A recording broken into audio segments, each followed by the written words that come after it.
Massive win for one Holly Holm. A knockout of Bethe Correia, one of the best of the year. That question mark kick and then the bowling punch, if you will. She finished her in Singapore. Holly is standing by. Let's go to her on the phone right now. Holly, are you there? I'm here. How's it going?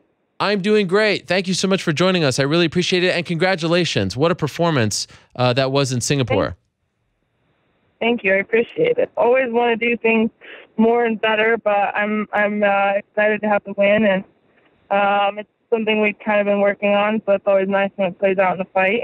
So when you say you always want to do things more and better, does that mean that, like, obviously you're happy with the win, but the overall picture didn't leave you completely satisfied? Well, I mean, a lot of it was with the game plan. We knew that, she kind of likes to brawl, and she would get frustrated if she kind of was probably expecting to do things, maybe kind of try and get engaged with me anytime I would come in. So we were kind of just waiting for her to get frustrated and then pick good shots. So that part went with the game plan. However, I still wish I would have done a little bit more things that I was wanting to do in the first 2 rounds. But like I said, it kind of was going with the game plan. So I can't complain too much, but I definitely always want to learn from every fight, whether it be, a win or a loss. When you started to hear a bit of the boos, did that force you to pick things up, or are you the kind of fighter that doesn't even hear any of that? I heard the boos, but actually we talked about it in the locker room, and my coaches were saying, even if the crowd boos Holly, he's like, she's going to be probably waiting to try and disengage when you come in. So it's okay. Just leave it be. That's not part of the game plan. Just the whole point is to kind of go with what we wanted to do, and it wound up working out exactly how we thought. So it didn't bother me. As soon as I heard it, I thought, well, we figured that was going to happen, but I'm going to pick my shots as they come. The crowd will stop booing eventually because, we have a plan. So it didn't bother me. Does it kind of make you sick, though? I mean, it drives me nuts, and I know fans are spoiled at times and they want to see the great moments right off the bat, but it was clear you were working towards something, like you can't just go in there and, throw an atomic bomb and the person, flies away. Does that kind of drive you nuts in 2017 that they're still that anxious when it comes to seeing great things in the cage? It doesn't necessarily bother me personally, because there's a reason why they're sitting in the stands and I'm in there fighting. If it was that easy, those people that would be booing would actually be in the fight. So it doesn't actually bother me personally, but it does, as a whole, it's kind of, I wish that they would kind of understand that it's not just like a, kind of a bloody street fight. It's like a chess match. There's a game plan going on. These fighters train for 2 months for something, 6 to 8 weeks, honestly, for a good training camp, and they're going in with, everything to lose and everything to gain all at the same time. But every matchup makes a difference. Every style makes a different matchup. And, it's not always going to be fight of the night, but that doesn't mean there's not going to be performance of the night or knockout of the night or submission of the night. It's kind of the unknown. But that's all right. I mean, the fact that they want to see something is also what puts people in the seats. So, undeserved fight. You said all the right things going into the fight, but now looking back, have you ever felt that kind of pressure to get off the losing streak, to get back on track? What was it? Was it unlike anything you felt in your combat sports career? It definitely was a new spot I had never been in, and yes, I guess going into the fight, I just told myself there's not even an option to lose this fight, Holly. That's it. Not even an option. You're just going to go in there and you're going to do it. And I didn't even put anything else in my head. And so what was the chance? I asked you about this. I asked Mike Winklejohn about this as well before the fight. He said it was do or die, essentially. Would you have called it quits if you lost that fight? I still am really passionate about fighting, so no. Okay. I want to fight as long as I'm passionate about it, and as long as I would have the opportunity, then I would have kept fighting. What was it like after this long journey since 193 to finally have your hand raised again? Like that feeling? Because I'm sure there are nights where you're like, well, I feel that again. What's going on? How do I get out of this? to have it come to fruition with a finish like how do you describe that?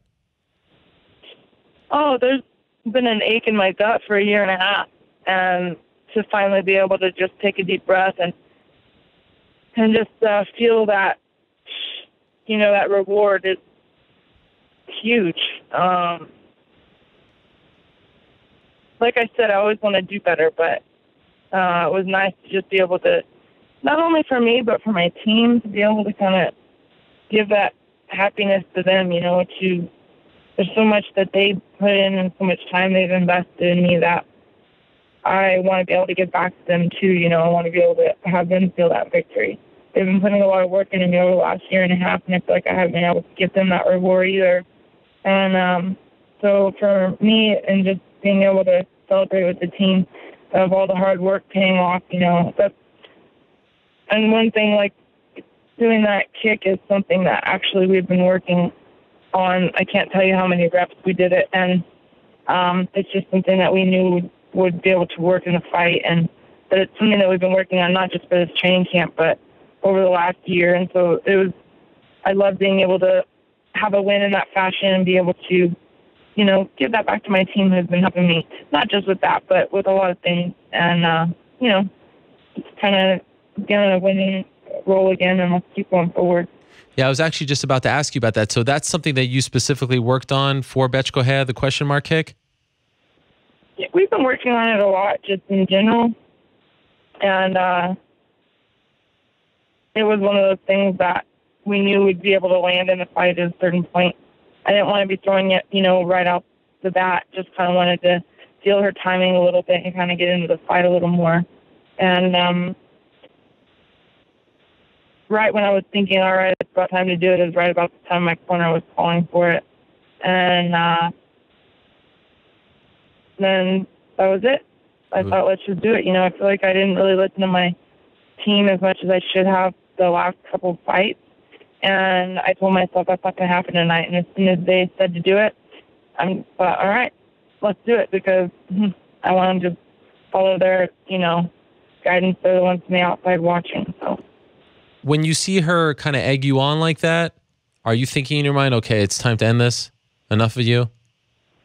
Yeah, it's one of those things that, like I said, we were saying that she's going to get frustrated thinking she's got to either press it, or she's going to get frustrated wanting, the fight to go, because it wouldn't, she was probably expecting maybe, like I said, probably more of a brawl. I don't know.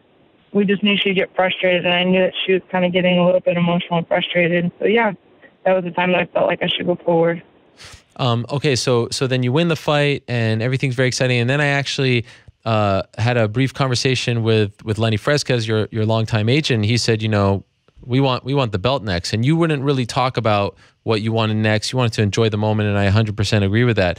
But now here we are 9 days later. Do you have a better sense of what you want next? Whatever they hand my way. I mean, it would be cool to fight for the belt. If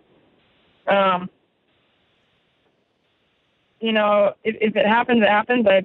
I'm just kind of curious to see how the next fight goes, in a couple of weeks, and just kind of, I don't know, just kind of go from there. I would love to be able to fight for the belt again. I think that'd be awesome, but I definitely know that it's something that would have to be, an opportunity presented to me, and, we'll see if that happens.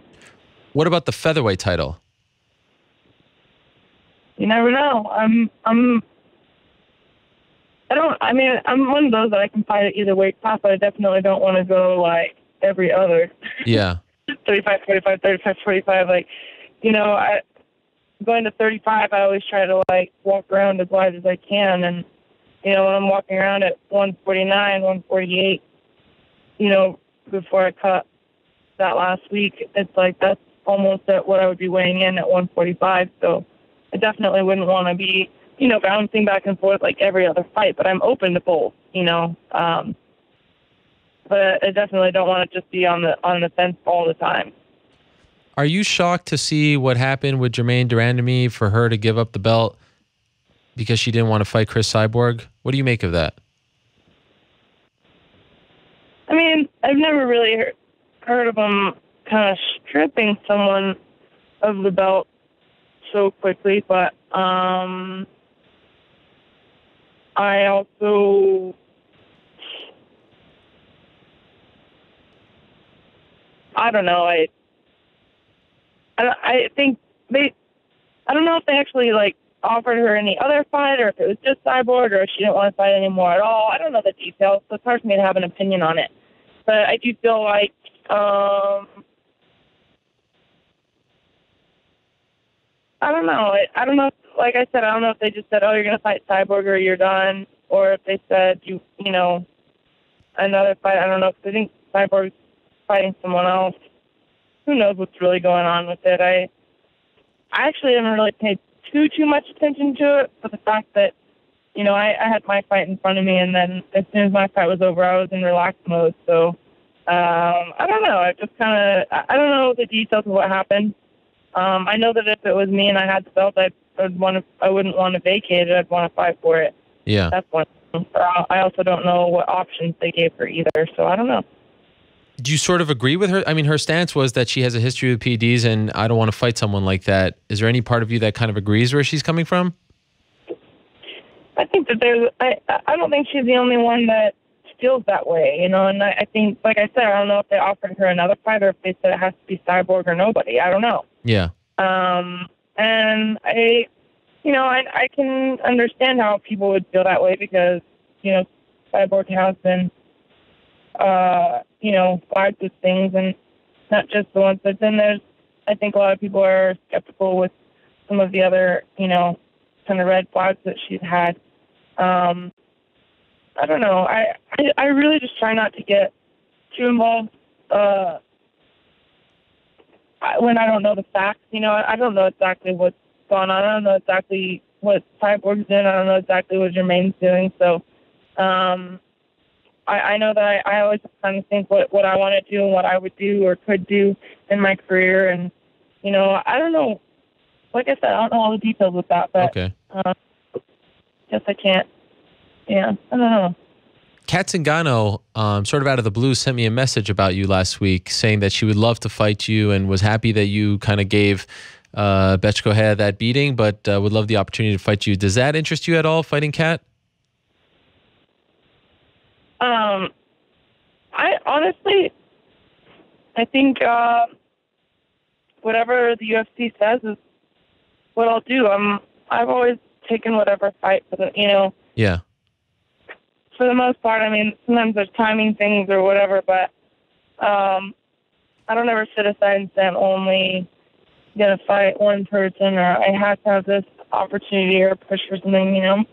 I am open to a lot. I also follow the guidance of, you know, my team. That's the biggest thing I've always done, and I let them do that. I really just like to just tell me who I'm fighting, and I'll just train for it. I try not to get too involved with too much of the pre-stuff. I don't know. Yeah. I understand. Tell me who I'm fighting in the G. You're old school in that regard. Let me ask you about Singapore, though. What did you do about the gum chewing? How did you get around that? I had some gum. I think you just couldn't buy it or sell it. They didn't have any there. Okay. But I definitely just, like, you know, kept it to myself in my hotel room, but I wasn't out snacking it everywhere. A lot of people are like, I still don't know what the exact rules are, but a lot of people saying, well, you can't just spit it out. Well, I don't do that anyway. I actually get really annoyed when people do that. I just spit out gum on a sidewalk and somebody else walks in it.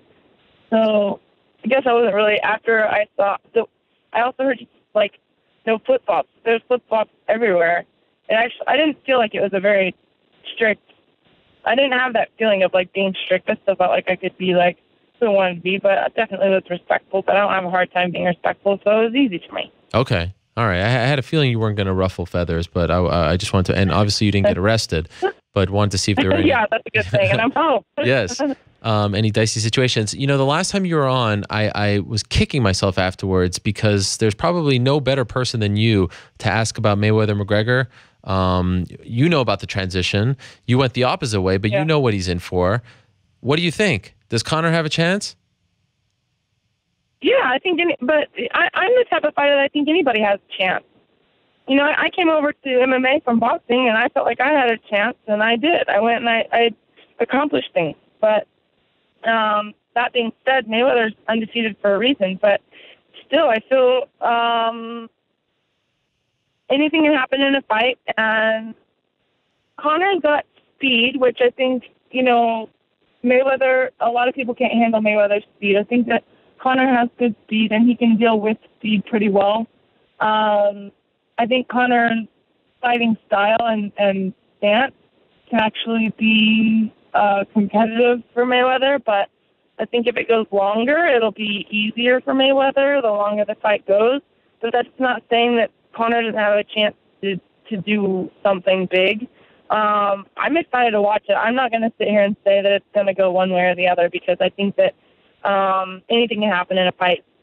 And Conor's definitely, he in MMA, if you think about it, he throws kicks and things like that. And he has a kind of a well-rounded game plan for the most part. But what he usually kind of beats people up with a lot is his boxing. And so you kind of put that into account. I think one of the biggest things for me going from boxing to MMA that was hard was being close in the clinch. And because in boxing, I could get comfortable and just box there. You can cover up, throw uppercuts and hooks, and what we call like phone booth fighting, And when I first went to MMA, sometimes I'd want to stand there and throw uppercuts, and then all of a sudden somebody's got me in the clinch. Or I'm trying to just box and somebody drops on my leg to go for a takedown. So one of the biggest habits I had to break going from boxing to MMA was like letting go of that inside boxing style. And which I didn't do all the time, but I was comfortable there if I got there in a fight. And I feel like going from MMA to boxing is, I don't want to say like an easier transition, but I just feel like there's not really like a lot of habits you're going to have to break. So there's still a lot of boxing and MMA. So, I mean, obviously in close, it maybe be the opposite. He's going to have to keep boxing, cover up in there. He can't just clinch onto someone or, drop for a takedown or anything like that. But come to think of it, I don't really know if there's times in Conor's fight if he's in close, he's not usually the one, clinching. He's usually the one punching. So I don't know. There's a lot of different ways to look at the fight. I'm just excited to watch it. Wait a second. Is Holly Holm going on the record saying that Conor McGregor is going to win on August 26th? He's going to beat Floyd Mayweather? Is that what you're saying, Holly? No, I'm saying that anything can happen in a fight, and one of those unpredictable things. And I admire Floyd Mayweather for a lot of things. He's the only fighter out there that's still undefeated. But I also admire a lot of things that McGregor has done in his career, and usually when he puts his mind to something, he accomplishes it. So you can't ever count that person out. That's what I'm saying. I'm saying that anything can happen. But the notion that this is a disgrace, that he's going to get skunked 12 rounds to none, that it will be an embarrassment for MMA, that it will be an embarrassment for Conor, you're not buying. You're actually going to take the time, sit down, pay for this, watch this. You're intrigued. I'm going to pay for it. I'm going to watch it. I do think that the longer the fight goes, I mean, that's Mayweather's style. The longer the fight goes, he really gets people's timing and really kind of starts to pick them apart in ways. So I feel like if I was going to think if McGregor wins, it would be early rounds. And then if it goes longer, I feel like it goes Mayweather. So but still, like I said, anything can happen in that fight. And I don't think it's a disgrace. I think that if anybody's out there making fun of this fight, I can guarantee you that those are the people that don't fight. You know what I think is a brilliant idea? Has it been approached, to you? I mean, like, I kind of feel like you're the biggest name to go from boxing into MMA. You're one of the biggest stars in MMA, period. One of the biggest stars in boxing. Has anyone even talked to you about maybe sort of kind of being on this card in some capacity? Is that possible, or is that not? I mean, I think that there's like a possibility for something like that, but I'm all MMA right now. I don't really have the bug at all to box, and it would be really hard. I told myself I would never fight for money, only for passion. And if I was to take a fight boxing and be on that card, I feel like it would be for all the wrong reasons. So I wouldn't be able to do it. I really don't have any desire to box anymore. Even after, the years I've been out of it, I don't know. I don't feel like that passion for it. And I feel like, that's something that I always want to have if I'm going to step in there. And so I really don't have the ache for it, you know. But Okay. a lot of people have asked me that, like, oh my gosh, that'd be cool if you were on the undercard. You could headline, you could go main event or whatever, you know. But I don't know. I'd rather just watch it, and I really have no desire to box anymore. That would be a big card to be on, and that would be exciting. So I can't say, you know, that it wouldn't be something that would intrigue me, but I just don't really feel passionate about boxing anymore. And by the way, before I let you go, did you happen to see Heather Hardy's debut on Saturday? And if so, what'd you think? I did not see her debut. Okay. So I don't say, but I do want to watch it. She did say, though, that she made more in that fight than in her 20 professional boxing matches, that she feels very sort of, I don't know, not feeling the love from the boxing community, that she doesn't get that attention, that she, you know, it's crazy. She has to go to MMA to make more money. She's a, you know, 2-division champion. She's undefeated, all that stuff. Are you surprised to hear this? I know you're somewhat removed, but are you surprised to see that in boxing, they're still not giving the female fighters the same kind of attention as the males? There isn't as much money in boxing. I know that. I've made definitely tenfold in MMA what I made in boxing, but as far as the amount of girls in boxing and the amount that are at the top, and, you know, there's not as much competition. They're still out there, trust me, and I want them to have all the exposure. Trust me, I came from it. I am still 100% a supporter of women's boxing, 100%. Just because I'm not boxing anymore doesn't mean that I don't support it. But it's definitely, in order to want the money, you need to have the exposure and the money coming in from it. And if there's nobody really putting time into promoting it, to be on TV, to be able to get the sponsorship and things like that, you can only generate as much money that comes in. And so I always understood why I wasn't making as much as MMA. You know, it's not on, you know, there's basically two options with UFC. You're on Fox or pay-per-view for the most part. Yeah. So it's easier to have exposure. There's more people watching. So there's more money generating. So there's more money to pay fighters. When there's not as much, if there's no TV, no, you know, nothing like that, if you're just boxing and you're female and they're not putting it on TV, well, then you kind of have to rely on just ticket sales from the door and whatever can generate from the actual event. So there's a lot of ways to look at that. And I do want there to be more attention on women's boxing so that you know, those opportunities can be, you know, available. Yeah. But like I said, there has to be the big fights that are going on in order for there to be attention for it.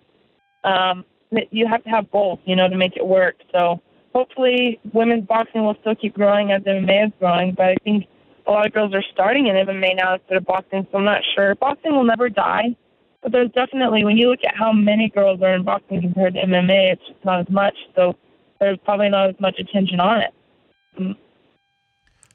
Last quick thing, Holly, do you want to fight again this year? I would love to fight again this year. Okay. It's only June. We still have the rest of the year ahead of us. So I would love to fight again. It's not like I'm looking forward to wanting to fight in the next, 2 months. I actually put a lot of things aside that I want to get done. Even just taking my mom on a vacation that I told her for Christmas last year. I just want to take her on a vacation, just her and I, and go somewhere. And I need, I'm going to make time for that. I've got some other sponsorship stuff I need to take care of and a couple other traveling things I need to do. My brothers are opening up a pub in Scottsdale, and I want to go down there and kind of help them with that. So I'm still going to be training, but I definitely wouldn't want to be in a full-on training camp right now. I need to take care of some things with my family and for myself and other parts of my career. So, but like I said, probably in 6 weeks, I'm going to be ready to want to train full force again. I'll still be training this full time, but I definitely need to take care of some few things just to not have to stress about a fight right now. I need to take care of some other stuff. As always, thank you so much for the time. I always appreciate when you come on, and most importantly, congratulations on the win. It was a great moment. I can't lie. It was really nice to see you smiling there, victorious, and what a finish. So hope you're enjoying it. Again, congrats. Thanks. Enjoy the time off, and we'll talk to you soon. Thank you. Talk to you soon. All right, there she is, Holly Holm. Great stuff from her. Always appreciate her coming on. Always appreciate her insight.